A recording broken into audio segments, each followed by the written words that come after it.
चलो, तो हमने एफएम में रेशियो चैप्टर शुरू किया हुआ था, रेशियो एनालिसिस।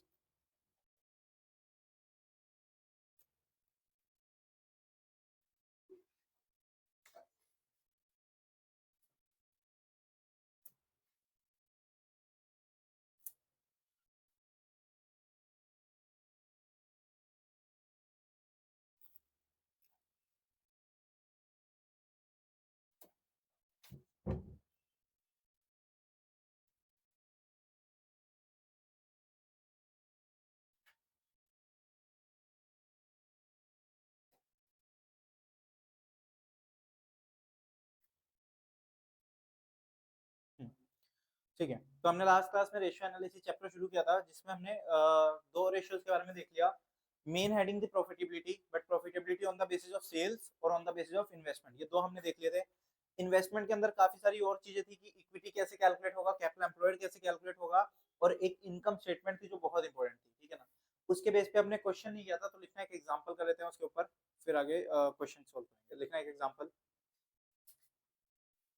एग्जाम्पल पहले एक एग्जाम्पल शायद मैंने करवाया था, वो ट्रेडिंग अकाउंट बनवाया था, जिसमें उसको अगर एग्जाम्पल 1 लिखा था तो एग्जाम्पल 2 लिख दो, और अगर नॉर्मल एग्जाम्पल चल रहा है तो सिर्फ नंबरिंग दे रहे हो तो एग्जाम्पल 2 कर दो।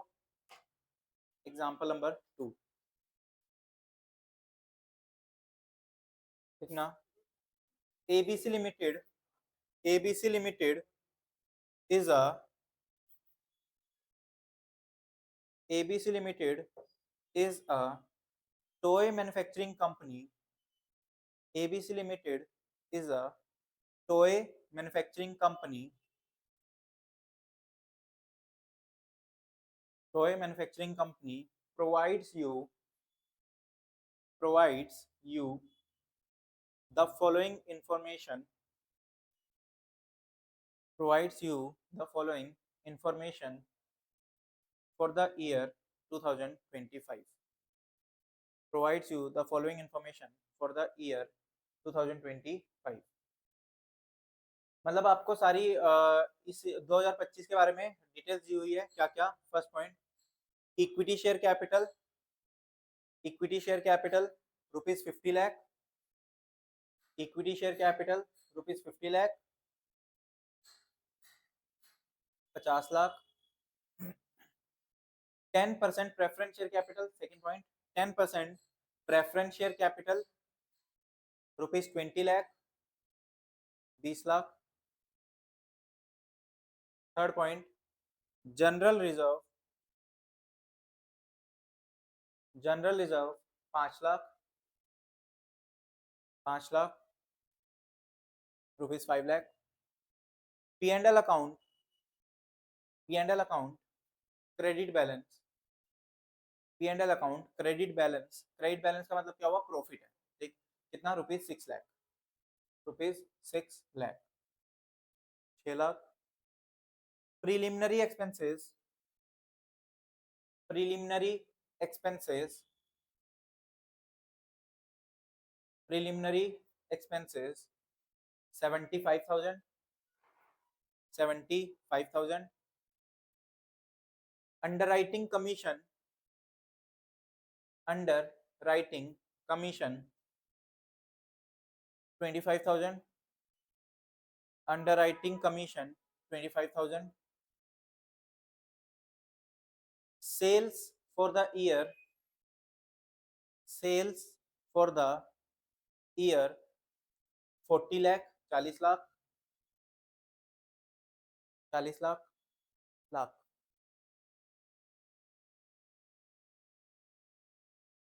40 लाख, 40 लाख। ठीक। Net operating profit ratio, net operating profit ratio, net operating profit ratio 40%, net operating profit ratio 40%। 8% debentures, 8% debentures 30 lakh, 30 lakh. Income tax rate, last point, income tax rate income tax rate 40%. 40%. Calculate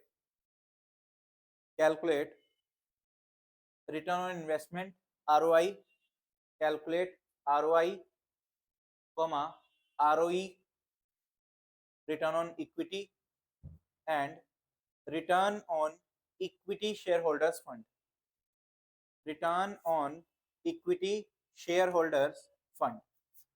Return on equity shareholders fund. Return on equity shareholders fund. तो कहता है कि ये तीनों चीजें हमें यहाँ पर कैलकुलेट करनी है। तो इनको कैलकुलेट करने के लिए सबसे पहले हम क्या बनाएंगे, इनकम स्टेटमेंट, क्योंकि इनकम स्टेटमेंट हमारे लिए जरूरी है। चाहे रिटर्न ऑन इन्वेस्टमेंट निकालना हो, रिटर्न ऑन इक्विटी निकालना हो, या return on equity shareholders fund निकालना हो, कुछ भी निकालना हो, इनकम स्टेटमेंट तो हमें बनानी पड़ेगी। बट इनकम स्टेटमेंट में एक चीज देखना, इनकम स्टेटमेंट का फॉर्मेट जो हमने देखा था वो सेल से शुरू होता था। वो किससे शुरू हो रहा था, सेल से। बट हमें इतना सेल से शुरू करने की जरूरत नहीं है, क्योंकि ना क्वेश्चन में सीओजीएस दिया हुआ, कॉस्ट ऑफ गुड्स सोल्ड, ना ही कोई ग्रॉस प्रॉफिट के बारे में दिया हुआ, ना ऑपरेटिंग एक्सपेंसेस, ऑपरेटिंग इनकम, कुछ नहीं दिया हुआ। सीधा ऑपरेटिंग प्रॉफिट रेशियो दिया हुआ है। तो हम सीधा कहां पहुंच सकते हैं, नेट ऑपरेटिंग प्रॉफिट पे पहुंच सकते हैं। तो मैं शुरुआत ही कहां से करूंगा, नेट ऑपरेटिंग प्रॉफिट से। कितना है नेट ऑपरेटिंग प्रॉफिट, कहता है 40 लाख की सेल है और उसका 40% हमारा नेट ऑपरेटिंग प्रॉफिट होता है। तो 40 लाख का 40% यानी कि कितना हो गया, 16 लाख। 16 लाख। फिर इसमें से हम माइनस क्या करते थे, इसमें से माइनस करते थे नॉन ऑपरेटिंग एक्सपेंसेस और नॉन ऑपरेटिंग इनकम्स। तो वो तो दोनों कुछ है नहीं, नॉन ऑपरेटिंग कुछ भी नहीं है दोनों के बारे में। तो मैं इसी को बोल दूंगा earning before interest tax and dividend. Earning before interest tax and dividend. तो ईबीआईटीडी मेरा कितना आ गया, 16 लाख। इसमें से सबसे पहले क्या माइनस होता है, इंटरेस्ट ऑन डिवेंचर्स। तो कितने के हैं डिवेंचर्स, कहते हैं 30 लाख के डिवेंचर्स थे और उस पे 8% इंटरेस्ट था। तो 30 लाख इंटू 8%, 30 लाख इंटू 8% कितना हो गया, 2,40,000। तो कितना आ गया ये हो गया ईबीटी, अर्निंग बिफोर टैक्स, कितना आया, 13,60,000। फिर इसमें से माइनस करेंगे टैक्स। टैक्स कितना बोला है क्वेश्चन में, 40%। तो इसका करना 40% कितना आ रहा है,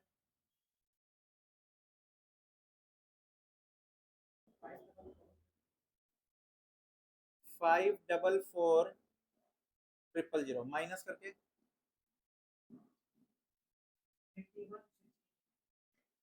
8,16,000। फिर इसमें से क्या माइनस करते हैं, प्रेफरेंस डिविडेंड। प्रेफरेंस डिविडेंड कितना, 2 लाख। कितना हो गया, 2 लाख। तो ये हो गया EAITD कितना, 6,16,000। ये हमारा क्या आ गया, EAITD 6,16,000। सर ये प्रेफरेंस डिविडेंड 2 लाख कैसे आया, प्रेफरेंस डिविडेंड कितने के थे, प्रेफरेंस शेयर्स कितने के थे, 20 लाख के। और उस 20 लाख का 10% उसका डिविडेंड का रेट है जो उसके आगे लिखा हुआ है। तो 20 लाख का 10% यानी कि कितना आ गया, 2 लाख। ठीक, अब हमें क्या करना है, सबसे पहला रेशो क्या निकालना है, return on investment.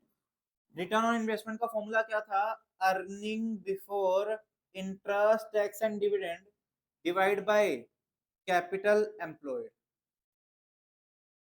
Into 100। EBITD upon capital employed into 100, यही था। कैपिटल एम्प्लॉयड का फॉर्मूला क्या था, कैपिटल एम्प्लॉयड हमने लास्ट क्लास में सीखा था निकालना। कहता है कि सारे के सारे ले लो, equity share capital, preference share capital, debentures plus reserve and surplus, जितने भी रिजर्व एंड सरप्लस है वो ले लो, माइनस फिक्टिशियस असेट्स। ये हमारा फॉर्मूला था। इक्विटी शेयर कैपिटल कितने की है, 50 लाख। प्रेफरेंस शेयर कैपिटल कितने की है, 20 लाख। डिवेंचर्स कितने के थे, 30 लाख। राइट, 50, 30, 20। फिर रिजर्व एंड सरप्लस में दो थे, 5 लाख के जनरल रिजर्व और 6 लाख के पीएनएल। तो 5 लाख का जनरल रिजर्व, 6 लाख का पीएनएल, माइनस फिक्टिशियस एसेट्स में क्या क्या है, प्रीलिमिनरी एक्सपेंसेस और अंडरराइटिंग कमीशन। तो यानी कि -75,000 -25,000। बात समझ आ रही है? कितना आ गया? 1,10,00,000। तो यानी कि 110 लाख मान लो, 110 लाख। तो ईबीआईटीडी कितना है? 16 lakh divide by capital employed कितनी है? 110 लाख इंटू 100 करना, सोल्व कितना आ रहा है?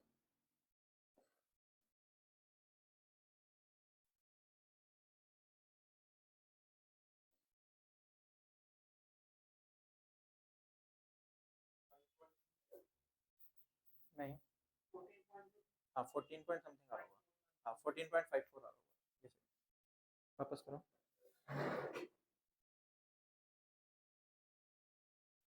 16 लाख डिवाइड बाय 110,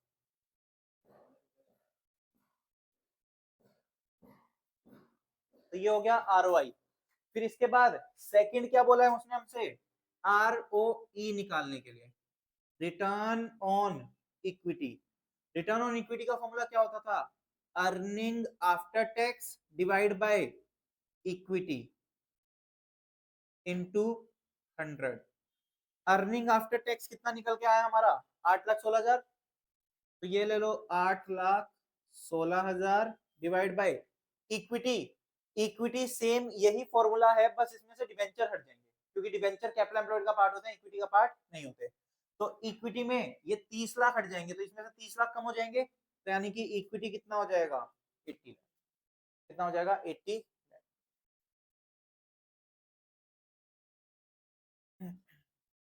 कितना? 10.2%। 10.2%। ठीक है। थर्ड क्या बोला उसने? Return on equity shareholders. तो return on equity shareholders fund, इसका फॉर्मूला क्या था? E A I T D divide by equity shareholders fund. तो E A I T D तो कितना है? 6,16,000। अब इक्विटी शेयर होल्डर का फंड क्या होगा? सेम यही रहेगा, बस इसमें से प्रेफरेंस भी हट जाएगा और डिबेंचर भी हट जाएगा, क्योंकि अब सिर्फ इक्विटी शेयर होल्डर का पूछ रहा है। यानी कि 50 लाख प्लस 5 प्लस 6 माइनस ये दोनों, तो कितना हो गया? 60 इंटू 100। कितना आ गया? 10.26%।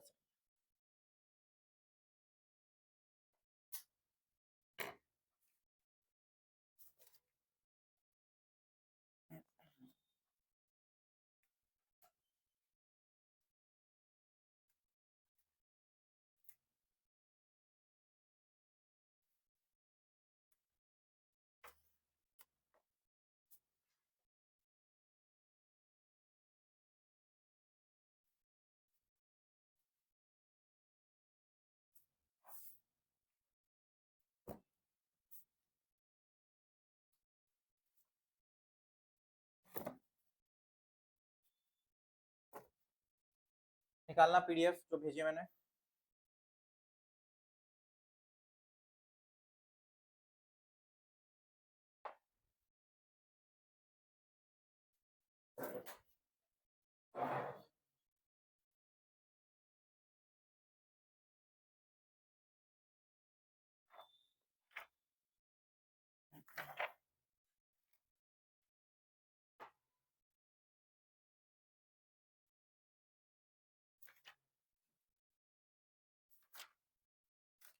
क्वेश्चन नंबर 26 पीडीएफ का, क्वेश्चन नंबर 26 कर देना ये उतारने। पीडीएफ का क्वेश्चन नंबर 26।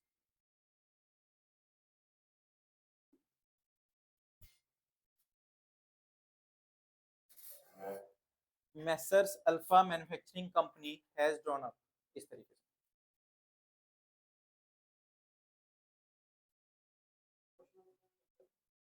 26. Question number 26.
हाँ, ऑपरेटिंग रेशियो और net operating profit ratio. Operating ratio और net operating profit ratio. Operating ratio क्या था? फर्स्ट क्लास में हमने देखा था, जिसका मतलब था operating cost ratio. Operating cost upon में नेट सेल्स इनटू 100. कर दो सॉल्व दोनों फटाफट से. ये तुम इसका कर रहे हो अलग शायद 26 के लिए बना रहे हो. जरूरत नहीं बनाने की. नहीं, इनकम स्टेटमेंट की जरूरत नहीं है, ऐसे निकल जाएगा. देखना क्या कहता है 26 क्वेश्चन. नेट प्रॉफिट गिवन है ना, ऑपरेटिंग प्रॉफिट फॉर्मूले से निकालना, पूरी इनकम स्टेटमेंट बनाने की जरूरत नहीं. क्या कह रहा है? Messrs Alpha Manufacturing Company has drawn up the following P&L account for the year ended 31st March 19. तो उसने P&L तो खुद ही दे दिया ना बना के. तो इनकम स्टेटमेंट तो हम तब बनाते हैं जब वो ना दे, ठीक है ना, उसने प्रॉफिट ना दिया हो. तो इसने खुद ही दे दिया तो कुछ करने की जरूरत नहीं है. सबसे पहले क्या दिया हुआ है? Opening stock, purchases, wages. Wages के 24,000 अमाउंट है, गलती से अलाइनमेंट इधर हो गई. ऑपरेटिंग एक्सपेंसेस कितना आ रहा है? नहीं, 85% आ रहा है. देखना. तो इस केस में हम किस तरीके से सॉल्व करेंगे? इसमें दो रेशो निकालने को बोली है, एक ऑपरेटिंग रेशो और एक नेट ऑपरेटिंग प्रॉफिट रेशो. तो ऑपरेटिंग रेशो कितना आएगा? सबसे पहले लिखो ऑपरेटिंग रेशो का formula. Operating ratio equals to, क्या था इसका formula? Operating cost divide by net sales into 100. Question में नेट सेल्स तो साफ साफ गिवन है, कितने की? 1,60,000 रुपए की. ठीक. सिर्फ और सिर्फ हमारा मेन क्या बचा? ऑपरेटिंग कॉस्ट निकालना. तो ऑपरेटिंग कॉस्ट का हमने एक फॉर्मूला पढ़ा था, operating cost equals to COGS plus operating expenses minus operating income. Clear है? सीओजीएस कैसे निकलता है? सीओजीएस का होता है सेल्स माइनस ग्रॉस प्रॉफिट, या फिर वो ओपनिंग वाले फॉर्मूले से भी चले जाओ. तो इसमें दोनों अलाउड है. तो सेल्स माइनस ग्रॉस प्रॉफिट कर लेते हैं. सेल्स कितने की है? 1,60,000. ग्रॉस प्रॉफिट कितने का? 52,000. यानी कि 1,60,000 माइनस 52,000 कितना हो गया? 1,08,000. प्लस ऑपरेटिंग एक्सपेंसेस कितने कितने का है? सेलिंग एंड डिस्ट्रीब्यूशन ऑपरेटिंग का पार्ट है, एडमिनिस्ट्रेटिव ऑपरेटिंग का पार्ट है, जनरल भी ऑपरेटिंग का पार्ट है. तो तीनों ऑपरेटिंग है. तो 4,000 और 24,000. 4,000 प्लस 24,000 यानी कि कितना हो गया? 28,000. ऑपरेटिंग इनकम है क्या? कुछ नहीं सर. क्या दिया हुआ है? Compensation for acquisition of land. ये आपका ऑपरेटिंग नहीं है, नॉन ऑपरेटिंग है, ठीक है ना. तो कितना आ गया? तो क्या हो गया ये? 1,36,000 डिवाइड बाय 1,60,000 इंटू 100 कितना आ गया?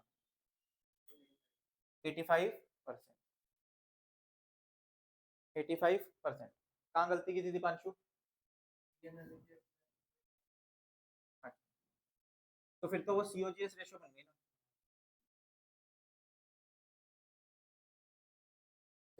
फिर भी 75 तो फिर भी नहीं आ रहा, 75 कैसे निकाला?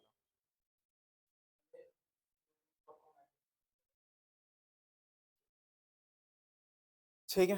फिर उसके बाद दूसरा बोला है उसने नेट ऑपरेटिंग प्रॉफिट रेशो।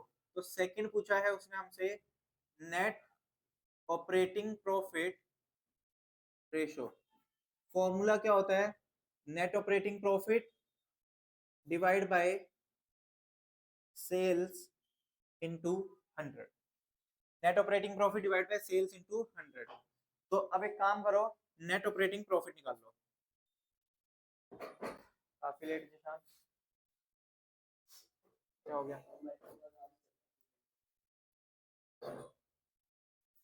चलो, नेट ऑपरेटिंग प्रॉफिट की अगर हम बात करें तो नेट ऑपरेटिंग प्रॉफिट को निकालने का फॉर्मूला क्या होता है? Gross profit minus operating expenses plus operating income. Gross profit कितना है? 1 लाख नहीं, कितना था ग्रॉस प्रॉफिट? 52,000।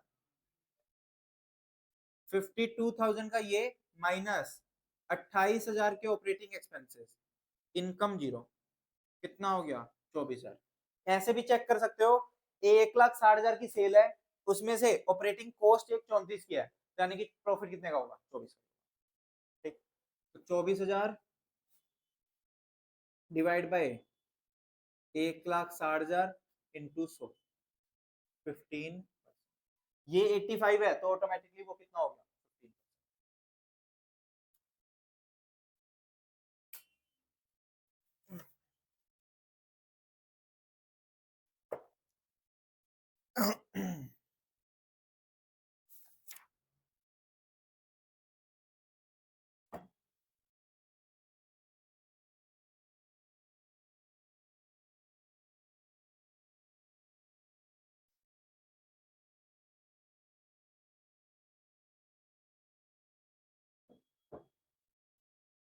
डन। करना question number 20। Question number 20 solve करता हूँ। Question number 20। तुम एफएम की सेकंड क्लास में मिले ना, तो पिछले ले ली वीडियो देखिए। आज थर्ड है।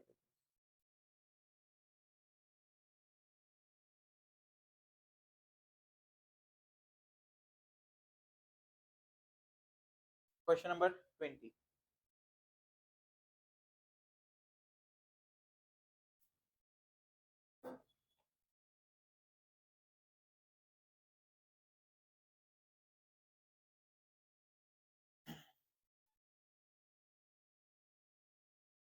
सिर्फ एक ही रेशियो निकालना है, ऑपरेटिंग रेशियो। तो ऑपरेटिंग रेशियो का फॉर्मूला लिख के बस ऑपरेटिंग कॉस्ट अलग से निकालनी है। तो मेन ये क्वेश्चन किसके ऊपर है कि कौन कौन से खर्चे ऑपरेटिंग में आएंगे और कौन कौन से नॉन ऑपरेटिंग।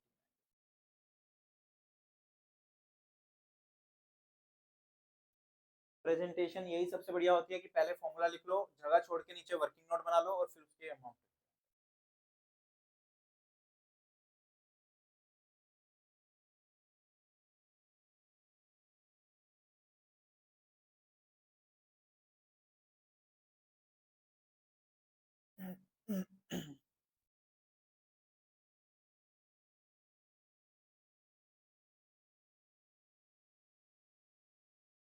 उल्टा कर दिया, plus minus, plus operating expenses minus operating. खर्चे निकाल रहे हो तो खर्चों में खर्चे प्लस होंगे। देखो सिंपल सा याद रखना, यहाँ कॉस्ट निकाल रहे हो तो एक्सपेंसेस प्लस होंगे तभी तो कॉस्ट निकलेगी, और जब प्रॉफिट निकाल रहे हो तो एक्सपेंसेस माइनस।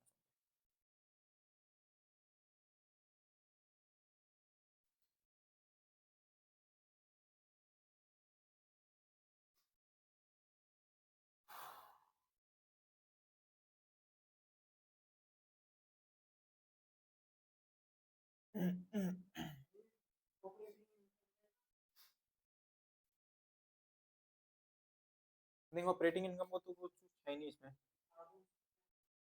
सिर्फ एक्सपेंसेस है, इनकम नहीं।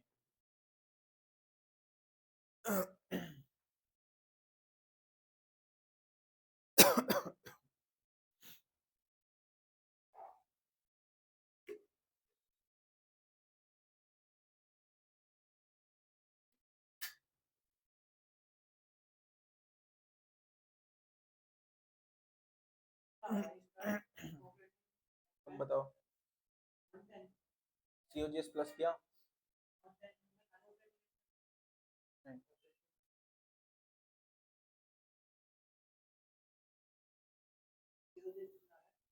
हमारा बताओ। 510, हाँ COGS सही है, 5,10,000 तो यार है COGS 5,10,000, 90,000। सिर्फ लास्ट के दो नहीं आएंगे, इंटरेस्ट ऑन लॉन्ग टर्म वाला और लॉस बाय फायर वाला, क्योंकि ये दो ऑपरेटिंग नहीं होते, नॉन ऑपरेटिंग होते, बाकी सारे आएंगे। पहले देखो सीओजीएस कैसे आया। सीओजीएस कितना है? Opening stock 50,000 plus purchases 4,50,000 minus closing stock 80,000। जो कैरेज और वेजेस है और मैन्युफैक्चरिंग एक्सपेंसेस है, ये तीनों भी डायरेक्ट एक्सपेंसेस है, तो ये भी सीओजीएस का पार्ट बनेंगे। तो सीओजीएस का फॉर्मूला क्या होता था? Opening plus purchases minus closing plus direct expenses. तो वो सारे करके आ जाएंगे सीओजीएस 5,10,000। और फिर ऑफिस वाला, सेलिंग, डिस्काउंट, बैड डेट्स और इंटरेस्ट ऑन शॉर्ट टर्म, ये सारे हमारे डायरेक्ट एक्सपेंस, ऑपरेटिंग एक्सपेंस है। कितना आया तुम्हारा टोटल? भाई ये प्लस होंगे ना एक्सपेंसेस, यही बताया ना अभी। देखो कॉस्ट निकाल रहे हो ना सुमित, तो कॉस्ट में तो खर्चे प्लस होंगे तभी तो कॉस्ट आएगी, तो कॉस्ट में खर्चे प्लस होंगे। 5,10,000 का सीओजीएस। देखना निशान, ऑपरेटिंग कॉस्ट का फॉर्मूला ये होता है हमारा सीओजीएस प्लस दिस। सीओजीएस भी क्वेश्चन में गिवन नहीं है, तो सीओजीएस निकाल लेते हैं। सीओजीएस का फॉर्मूला क्या है? Opening stock plus purchases plus direct expenses minus closing stock. ठीक, माइनस क्लोजिंग स्टॉक। नहीं, तुमने वो नहीं लिया, 3,00,000 का interest on short term loan. याद है लास्ट क्लास में मैंने ऑपरेटिंग के जब एग्जांपल लिखवाए थे, तो मैंने बोला था शॉर्ट टर्म वाला ऑपरेटिंग में आता है, नॉन लॉन्ग टर्म वाला ऑपरेटिंग में नहीं आता। ठीक, तो शॉर्ट टर्म लायबिलिटी मतलब क्या? तुमने कोई क्रेडिटर से उधार उधार ले लिया होगा सामान, तो उस पर इंटरेस्ट पे कर रहे हो, तो वो तुम्हारा नॉर्मल ऑपरेटिंग बिजनेस। ठीक, तो शॉर्ट टर्म ऑपरेटिंग है, लॉन्ग टर्म नहीं है, हमने लिखा भी था पिछली क्लास में, देखो। ओपनिंग स्टॉक कितना है? 50,000।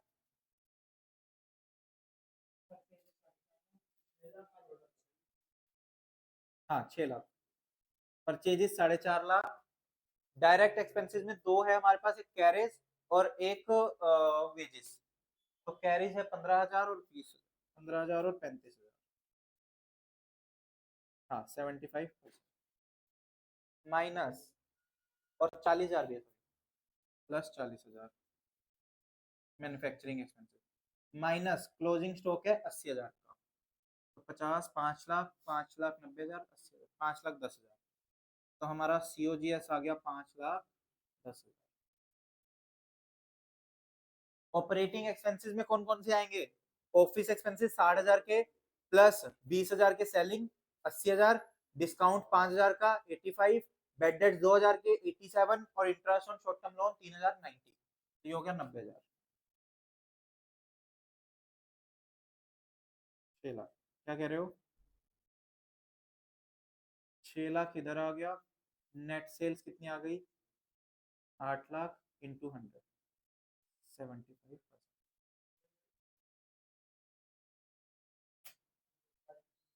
वैसे निकाल दो तो ज्यादा बढ़िया रहता है, क्योंकि आपने सीओजीएस को अलग से दिखाया है, तो दिखाया तो सीओजीएस का अमाउंट अलग से निकाल देना चाहिए, ज्यादा अच्छा रहता है। बाकी अगर टाइम कम है तो कर देना। क्लियर है? उतार लो, ये वाला हो गया।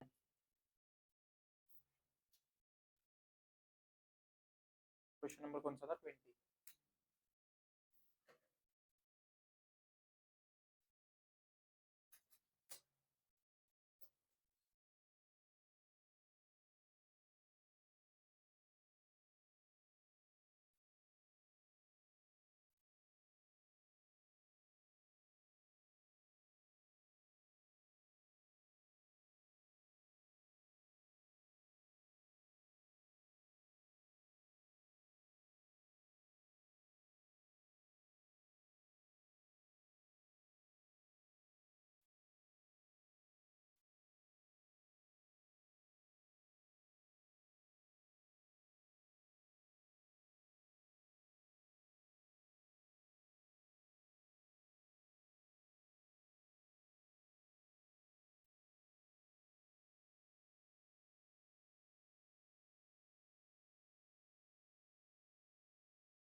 आना क्वेश्चन नंबर 29 पे।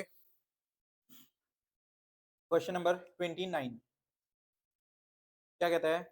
Mister Arun Birla owns a business and gives the following figures for 2 consecutive years। कहता है मिस्टर अरुण बिरला का एक बिजनेस है और उसने बताया कि पहले साल उसकी टर्नओवर कितनी है 60,000 और ग्रॉस प्रॉफिट कितना है 15,000।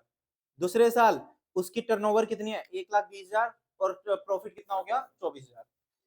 Mr. Arun speaks very high of his manager who has increased from the profits from 15,000 to 24,000 and describes him dynamically successful।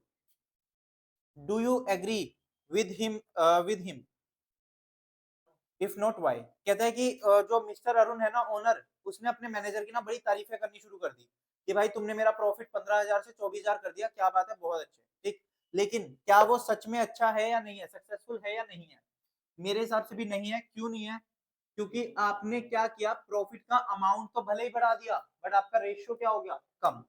तो क्या करेंगे हम इस केस में, जीपी रेशियो कैलकुलेट करके दिखा देंगे, पहले साल का दूसरे साल का। तो पहले साल का कितना है 15,000 डिवाइड बाय 60,000 इंटू 100 कितना आ रहा है, और दूसरे साल का 24,000 डिवाइड बाय 1,20,000 इंटू 20%। तो जो वो कह रहे हैं कि सक्सेसफुल है, नहीं है, क्योंकि उसने ग्रोस प्रॉफिट रेशियो कंपनी की गिरा दी। कंपनी की ग्रोस प्रॉफिट रेशियो क्या कर दी, कम। ठीक, तो बस एक लैंग्वेज लिखने इतना उतार लो, क्वेश्चन नंबर 29 लिख के, क्वेश्चन नंबर 29 लिख के इतना बना लो ताकि इसके नीचे मैं कंक्लूजन सा लिखवा दूं। तो जब भी ऐसा लिख के आएगा ना पेपर में कि क्यों नहीं है या कोई कमेंट करने को बोलेगा, तो तुम्हें याद से कमेंट करके आना है, भले आंसर सॉल्व कर दिया हो बट फिर भी कमेंट जरूर लिख के आना है।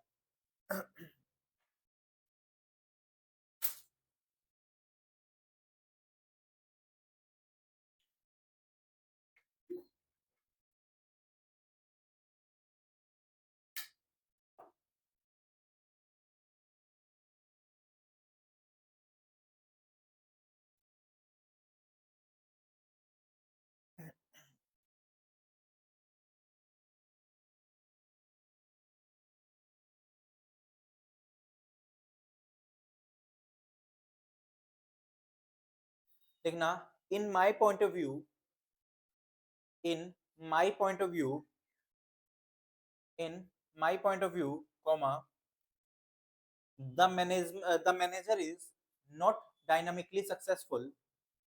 In my point of view, the manager is not dynamically successful as GP ratio is decreasing from GP ratio is decreasing from 25% to 20%, 25% to 20%,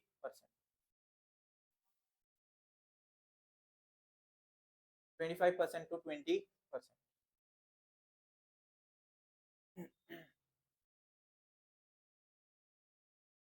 ठीक, क्वेश्चन नंबर 1 करना शुरू कर देते हैं। क्वेश्चन नंबर 1 में 4 रेशियोज मांगी है, थर्ड मत निकालना, फर्स्ट सेकंड और फोर्थ निकालना।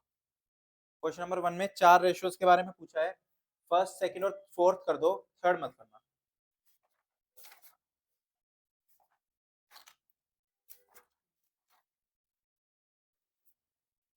यानी कि नेट प्रॉफिट मार्जिन या नेट प्रॉफिट रेशियो एक ही बात है। रिटर्न ऑन एसेट्स यानी कि एसेट्स रेशियो निकालना है, रिटर्न ऑन एसेट्स जो हमने पीछे पढ़ी है।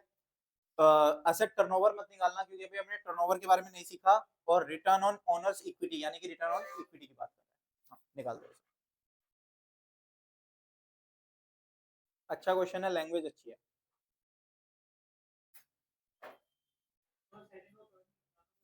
फर्स्ट सेकंड और फोर्थ निकालना है, सिर्फ थर्ड नहीं निकालना, सिर्फ थर्ड नहीं निकालना, फर्स्ट सेकंड और फोर्थ निकालना।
हाँ,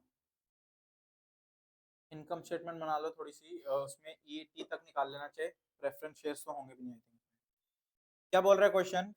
X company has made plans for the next year.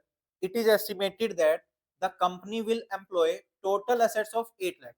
कहता है टोटल एसेट्स कितने के होंगे? 8 लाख के। 50% of being assets being financed by the borrowed capital at an interest rate of 8%, यानी कि 8% लोन कितना हो गया? 50% यानी कि 4 लाख रुपए का। ठीक, 4 लाख रुपए का तो लोन हो गया। फिर कहता है the direct cost for the year are estimated at 4,80,000। Direct cost यानी कि ये हमारी क्या हो गई? सीओजीएस। ठीक, ये हमारी क्या हो गई? COGS. And all other operating expenses are estimated to be 80,000। तो 80,000 की हो गई। The goods will be sold to customer at 150% of the direct cost. तो यानी कि हम जो सेल करेंगे वो कितनी करेंगे? जितनी हमारी डायरेक्ट कॉस्ट है उसका 150%। तो इससे सेल्स निकल आएगी, डायरेक्ट कॉस्ट दी है उससे। बस tax rate assume to be 50%, कर दो कैलकुलेट, निकाल लो।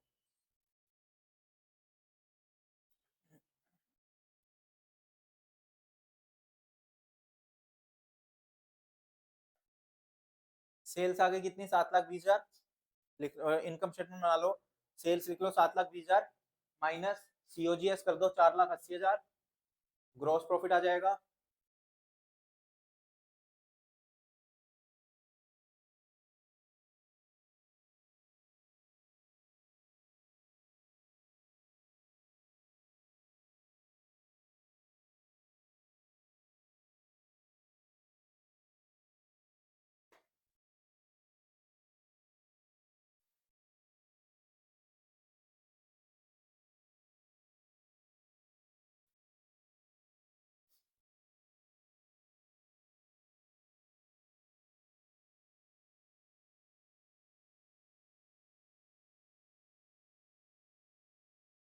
ग्रॉस प्रॉफिट आ गया, ग्रॉस प्रॉफिट में माइनस करेंगे operating expenses. Gross net profit कितनी आ रही है? नहीं, नेट प्रॉफिट निकाल लिया, पूरी इनकम स्टेटमेंट बनाई। नेट प्रॉफिट आ रहा है कितना? 64,000, 8.88, क्योंकि सब कुछ माइनस होगा अभी तो इसमें से। नेट प्रॉफिट मतलब अर्निंग आफ्टर टैक्स, तो टैक्स वगैरह सब माइनस होगा, ठीक है ना? तो इसलिए ऑपरेटिंग एक्सपेंसेस माइनस कर दो, बिल्कुल। तो ऑपरेटिंग एक्सपेंसेस माइनस करके आ जाएगा ईबीआईटीडी। माइनस है तो ब्रैकेट में लिखा करो। ईबीआईटीडी 1,60,000, 8.8 लिख के भी कर दो बस।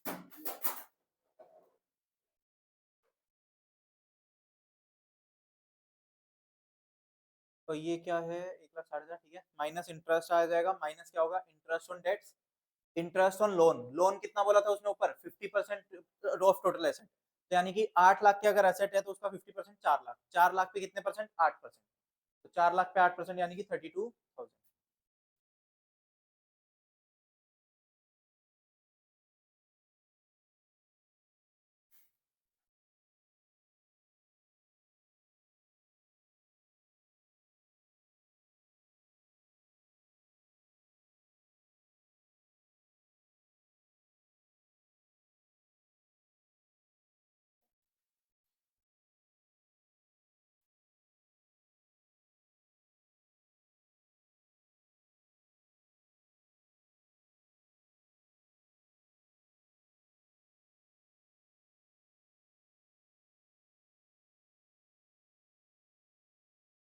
सेल्स हो गई 4,80,000 का 150%, 7,20,000 माइनस सीओजीएस 4,80,000,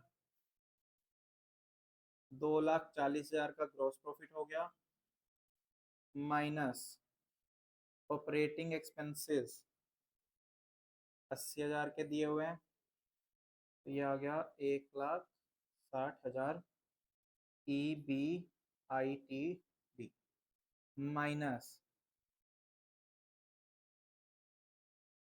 ये जीपी भी यही है, और जीपी ग्रॉस प्रॉफिट ईबीआईटीडी, ठीक। ईबीआईटीडी हम ऐसे माइनस करते हैं interest on tax, interest on tax, और सॉरी इंटरेस्ट ऑन डेट्स। इस क्वेश्चन में ना ईबीआईटीडी और नेट ऑपरेटिंग प्रॉफिट दोनों सेम ही निकलेंगे क्योंकि नॉन ऑपरेटिंग एक्सपेंसेस नहीं है। इंटरेस्ट ऑन डेट्स कितना आएगा 32,000। 32,000 कैसे निकला? कहते हैं 8,000 के 8 लाख के टोटल एसेट्स थे, उसका 50% तुमने लोन लिया तो 4 लाख, और उस पे 8% का क्या है इंटरेस्ट है। ठीक, तो 4 लाख, 4 लाख का 8% 32,000। फिर उसके बाद बात करें तो आ गया ईबीटी। ईबीटी कितना आ गया 1,28,000। 1,28,000 minus tax at the rate कितने परसेंट है टैक्स? 50%। तो बस 50% टैक्स ले लो सीधा सीधा, तो 64,000 का टैक्स हो गया, तो बचा कितना 64,000 ई ए टी। बस ये इनकम स्टेटमेंट मेन थी, अब तो फॉर्मूला ही डालना है। सबसे पहला आ जाएगा net profit margin, net profit ratio. Net profit कितना है 64 divide by 72 into 100। 64,000 divide by 72,000, 7,20,000 into 100।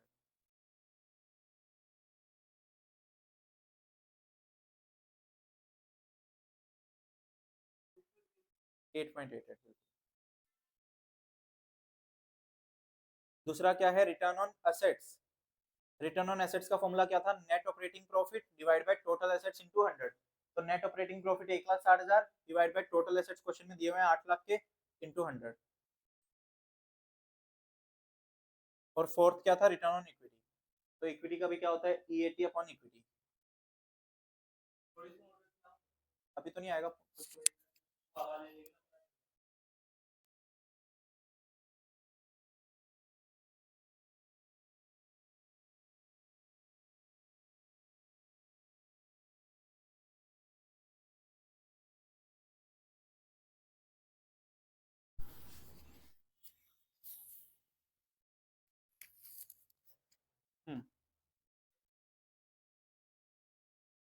3rd है रिटर्न ऑन इक्विटी। तो रिटर्न ऑन इक्विटी का फॉर्मूला होता है ईएटी अपॉन इक्विटी। तो ईएटी तो कितना हो गया 64,000। इक्विटी कितनी है? कहता है टोटल असेट्स है 8 लाख के, उन 8 लाख के असेट्स में से आधा तो लोन ले लिया, यानी कि 4 लाख तो लोन ले लिया, तो बाकी 4 लाख किसका होगा? ओनर का पैसा, यानी कि इक्विटी कितनी हो गई 4 लाख। तो ईएटी अपॉन इक्विटी तो 4 लाख हो जाएगा डिवाइड में। हेलो,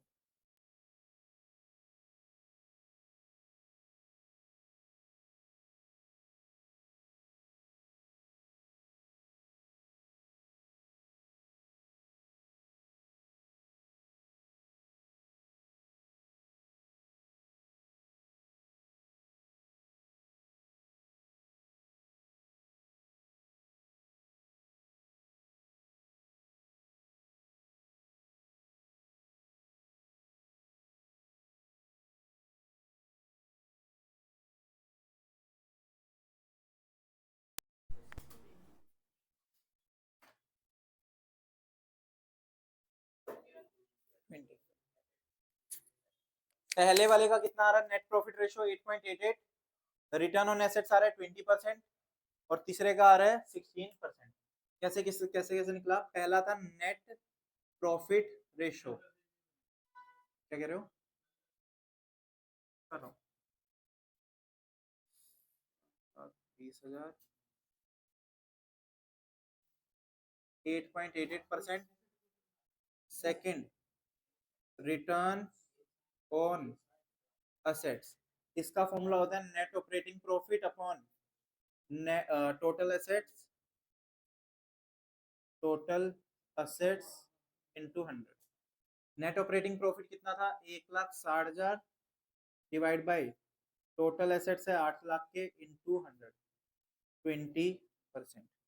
और थर्ड निकालना था return on equity, EAT upon equity into 100। EAT हो गया 1,60,000, इक्विटी हो गया 4 लाख इनटू 100। नहीं ये कितना है 64,000 divide by 4 lakh into.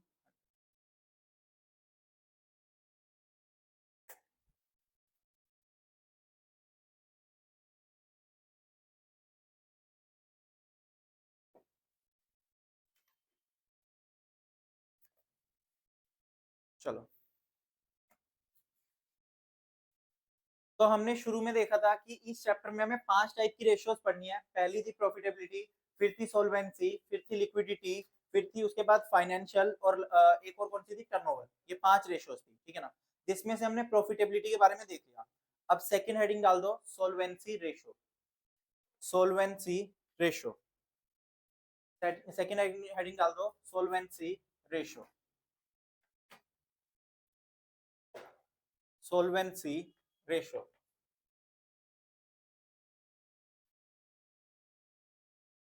सोल्वेंसी ratio. Solvency का मतलब क्या होता है कि कोई बंदा सोल्वेंट है या नहीं है, मतलब उसके पास इन सफिशिएंट फंड है या नहीं है, कि उसको वो अपनी अगर लॉन्ग टर्म लायबिलिटीज को पे करना चाहता है तो वो कर पाएगा आगे जाके या नहीं कर पाएगा, वो होता है सोल्वेंसी रेशियो। तो सोल्वेंसी रेशियो किसकी बात करेगा, long term liability, long term funds की। तो लिखना, this ratio tells us about, this ratio, this ratio tells us about, this ratio tells us about the long term financial position, this ratio tells us about the long term financial position of a company, the long term financial position of a company, long term financial position of a company, full stop। तो ये हमें किसकी बात करेगा, long term financial position की। तो underline कर दो long term financial position, long term financial position को अंडरलाइन कर दो। देखना first point, first point, first ratio यानी कि date equity ratio, date equity ratio, date equity ratio. क्या होता था फॉर्मूला याद है, डेट अपॉन इक्विटी। तो यानी कि यहाँ पर हम ये देखना चाह रहे हैं कि मेरी कंपनी के पास कितने डेट्स है और उसके कंपैरिजन में कितना हमारा इक्विटी का बैलेंस है, यानी कि ओनर ने पैसा कितना लगाया, debt upon equity. Second, debt to total fund ratio, debt to total fund ratio, debt to total fund ratio equals to debt upon capital employed, debt upon capital employed। Capital employed का मतलब हो गया total fund, यानी कि जिसमें date का भी आ गया और इक्विटी का भी आ गया। तो टोटल कितना है उसमें से डेट का कितना है, ठीक। तो debt upon total, debt upon capital employed. Third लिख दो, equity to total fund ratio, same यही है, बस इक्विटी कर दो डेट की जगह। इस वाले में किसी के भी इनटू में 100 नहीं है, क्योंकि ये परसेंटेज में नहीं निकलता, ये रेशियो में निकलेगा, 2:1, 1:1 ऐसे। Equity to total fund ratio equals to equity upon capital employed.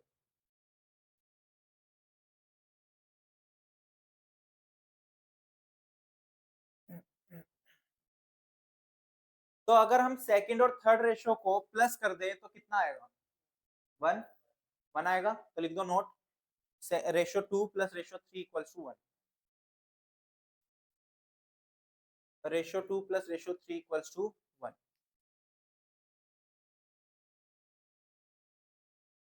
Second plus third, second plus third, second plus third equals to कितना हो जाएगा, 1। फोर्थ लिखना, proprietary ratio, proprietary ratio, proprietary ratio, proprietary ratio. Proprietor मतलब क्या होता है, owner, company का owner. तो कहता है कि ओनर का कितना पैसा लगा हुआ है कंपनी में वो निकालना है। तो लिखो, equity upon total assets into 100, यानी कि जितने के भी टोटल असेट्स है उसमें से ओनर का पैसा कितना लगा हुआ है वो हमें यहाँ पर कैलकुलेट करना है। Equity upon total assets into 100, तो ये परसेंटेज में आएगा क्योंकि इसके इनटू में 100। Fifth, interest coverage ratio, interest coverage ratio.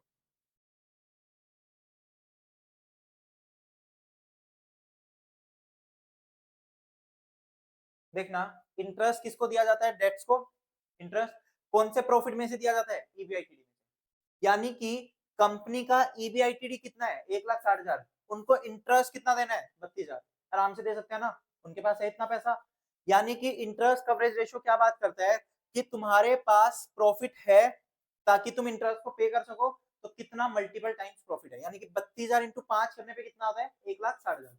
32,000 into 5 कर दो तो कितना आएगा, 1,60,000। तो मैं ऐसा बोल सकता हूँ कि मेरे पास इतना प्रॉफिट है कि मैं 5 बार ऐसा इंटरेस्ट पे कर सकता हूँ। तो उसको बोलते हैं इंटरेस्ट कवरेज रेशो, कि तुम कितनी बार इंटरेस्ट को कवर कर सकते हो। ठीक, तो फॉर्मूला क्या है, EBITD upon interest on debts. EBITD divide by interest on debts, तो इसको इससे डिवाइड कर दिया, EBITD upon interest on debts. इसके ब्रैकेट में लिख दो आंसर इन टाइम्स। ये रेशियो नहीं निकलेगा, ये टाइम्स में आंसर निकलेगा, जैसे 5 टाइम्स, यानी कि 5 बार रिकवर कर सकते हैं। तो इसका आंसर किस में आएगा, टाइम्स में। फिफ्थ, फिफ्थ है, सिक्स्थ है, sixth, preference dividend coverage ratio. Preference dividend coverage ratio, बता सकते हो फॉर्मूला क्या बनना चाहिए फिर।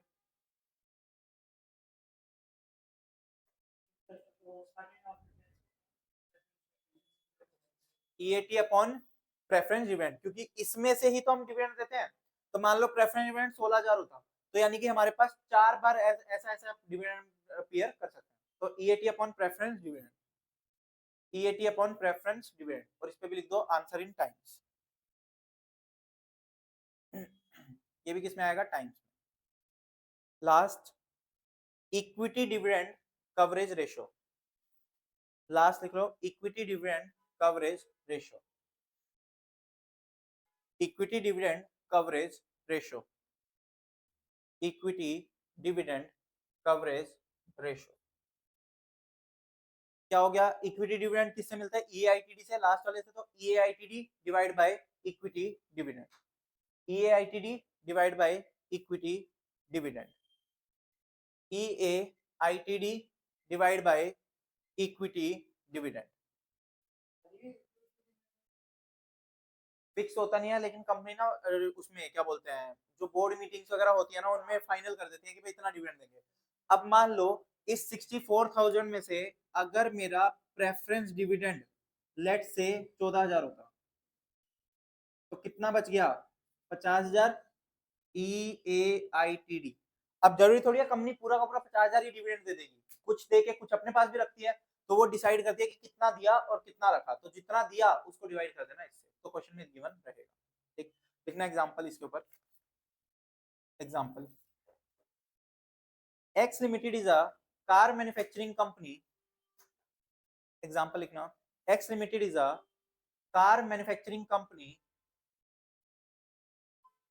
X Limited is a car manufacturing company, and you are provided with and you are provided with you are provided with its financial position. You are provided with its financial position as on 31st March, as on 31st March 2024. तो एक car manufacturing company है जिसने अपनी financial position बता दी, यानी कि balance sheet की चीजें बता दी। क्या क्या है लिखना, first point, equity share capital, equity share capital 6,000, equity share capital 6,000, 12% preference share capital, 12% preference share capital 2,000, 12% preference share capital 2,000, 10% debentures, 10% debentures 3,000, 10% debentures 3,000, retained earnings, retained earnings 500, retained earnings 500, net operating profit, net operating profit 1200, net operating profit 1200, और income tax rate 40%, 40%। Net operating profit 1200, income tax rate 40%, income tax rate 40%। Calculate, calculate क्या क्या करना है, calculate first point debt equity ratio, एक निकालना है debt equity ratio. Second debt to total fund ratio, debt to total fund ratio, equity to total fund ratio, debt to total fund ratio, equity to total fund ratio.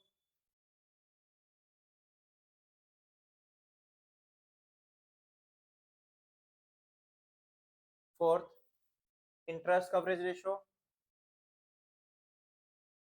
Interest coverage ratio.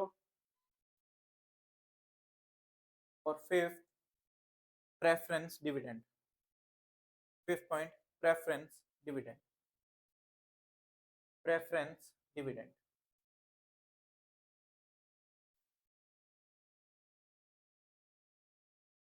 ये 5 ratio, preference dividend coverage ratio लिखना पूरा, preference dividend coverage ratio, interest coverage ratio और preference dividend coverage ratio. चलो तो देखते हैं, इसको करना शुरू करते हैं। सबसे पहले पहले पॉइंट पे उसने क्या बोला है, डेट इक्विटी रेशियो। फॉर्मूला क्या है, डेट अपॉन इक्विटी। डेट कितने के हैं, क्वेश्चन ने साफ साफ बोला है 10% डिबेंचर्स कितने के थे, 3000 के, तो यानी कि डेट्स कितने के हो गए, 3000 के। इक्विटी कितने की है, इक्विटी में आता है equity share capital, preference share capital और रिजर्व एंड सरप्लस। तो यानी कि 6000, 2000 और 500, तो 6000 प्लस 2000 प्लस 500 यानी कि कितना हो गया, 8500। 6000 इक्विटी शेयर कैपिटल के, 2000 प्रेफरेंस शेयर कैपिटल के और 500 किसके, रिजर्व एंड सरप्लस यानी कि रिटेन्ड अर्निंग्स के। तो कितना हो गया 8500। तो कितना आया 0.35:1। सेकंड क्वेश्चन ने बोला है debt to total fund ratio, तो यानी कि डेट अपॉन कैपिटल एम्प्लॉयड। तो डेट तो वही 3000 के है, कैपिटल एम्प्लॉयड का फॉर्मूला क्या था, डेट प्लस इक्विटी। तो डेट कितने के है 3000, इक्विटी कितने की थी 8500, दोनों को प्लस कर लो, कितना 11500। कितना आया 0.26 तक। चेक करना है यार,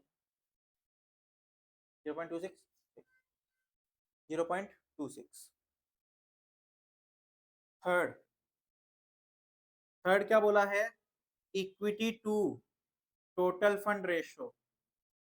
तो equity upon capital employed, equity कितनी है 8500 डिवाइड बाय 11500, तो ये आ गया 0.74:1।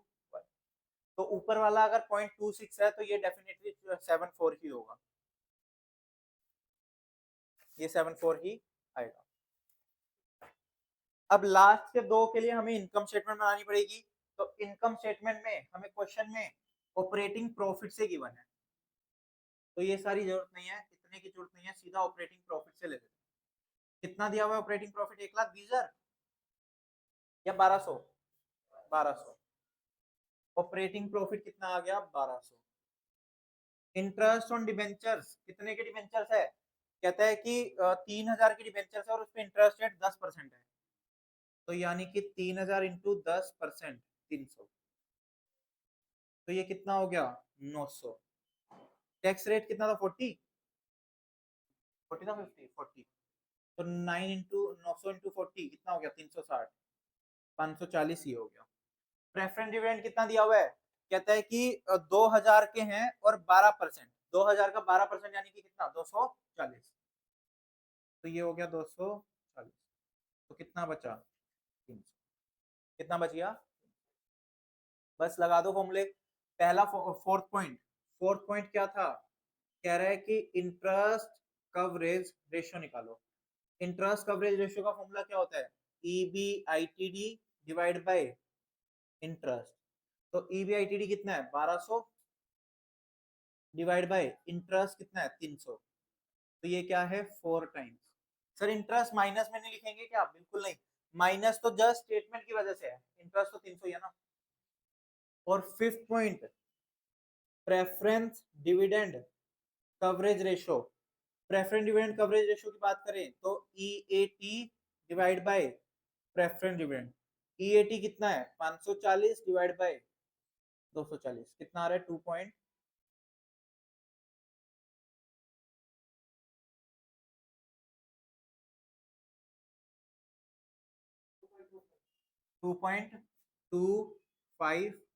टाइम्स। तो यहां से इनकम स्टेटमेंट है ये ऊपर वाली इनकम स्टेटमेंट।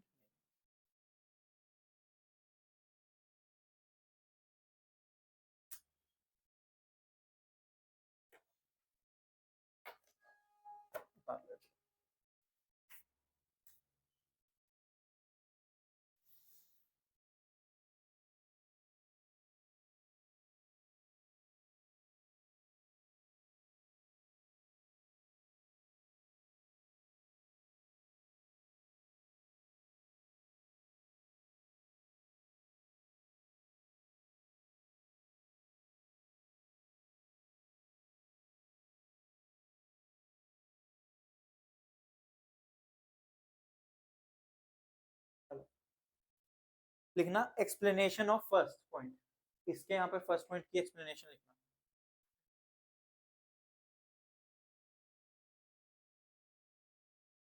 कर लो।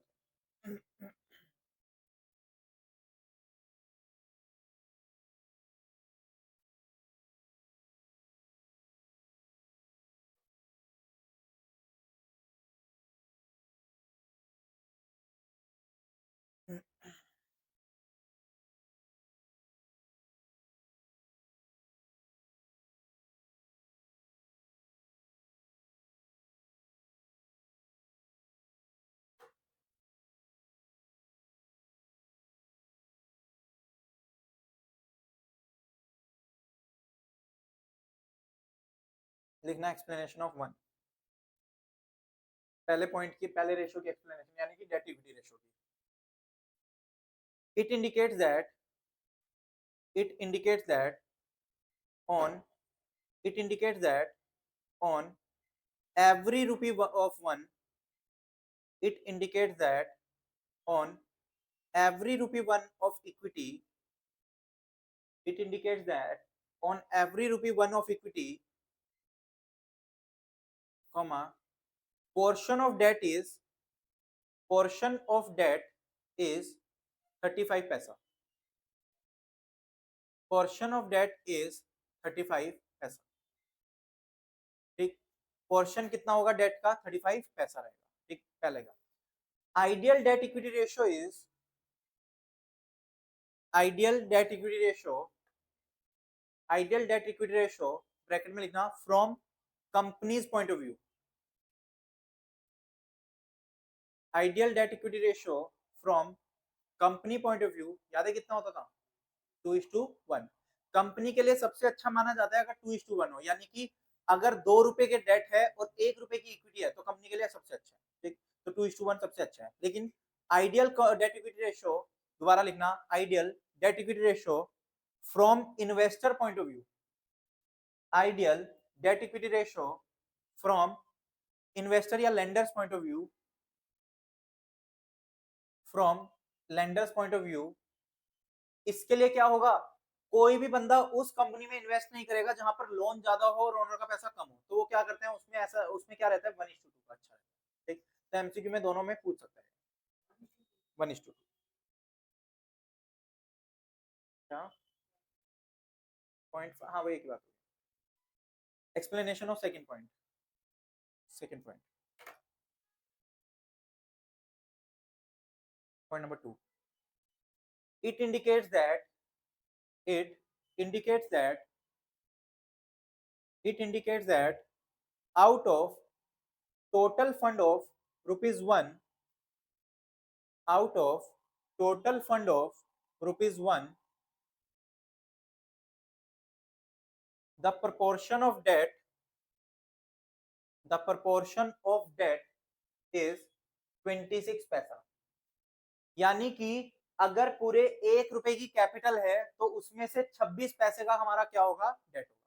ठीक, और थर्ड पॉइंट में सेम यही लाइन लिख दो, एक्सप्लेनेशन ऑफ थर्ड पॉइंट, बस 74 पैसा इक्विटी का कर देना।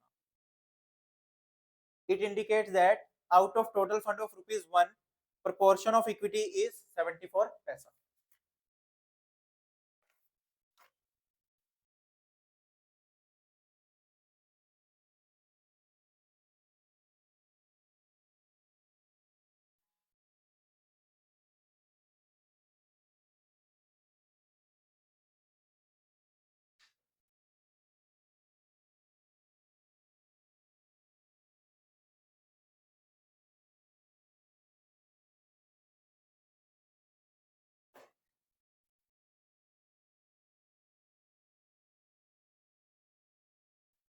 फोर्थ पे लिखना एक्सप्लेनेशन ऑफ फोर्थ.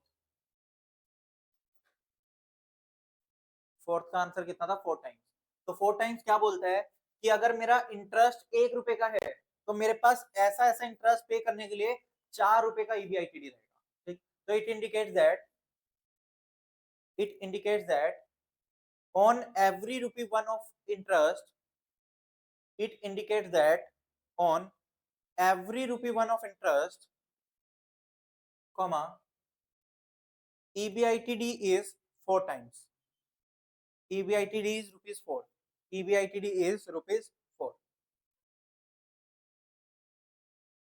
जो पहले 3 रेशो थे ना उसमें हायर या लोअर हम डिसाइड नहीं कर सकते क्योंकि हायर का रेशो वो कंपनी के आइडियल रेशो के ऊपर डिपेंड करता है.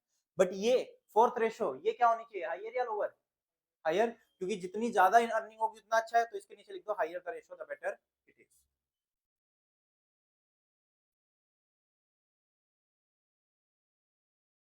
और लास्ट फिफ्थ के लिए लिख दो.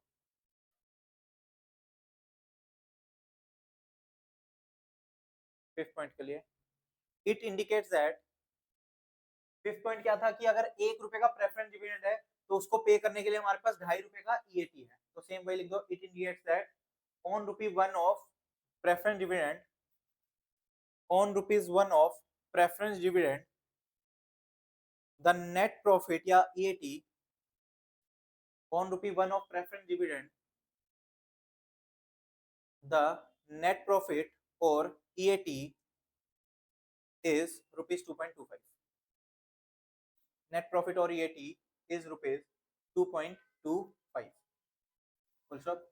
ये भी क्या होनी चाहिए? हायर. तो इसके लिए भी लिख दो higher the ratio the better it is. Higher the ratio the better it is.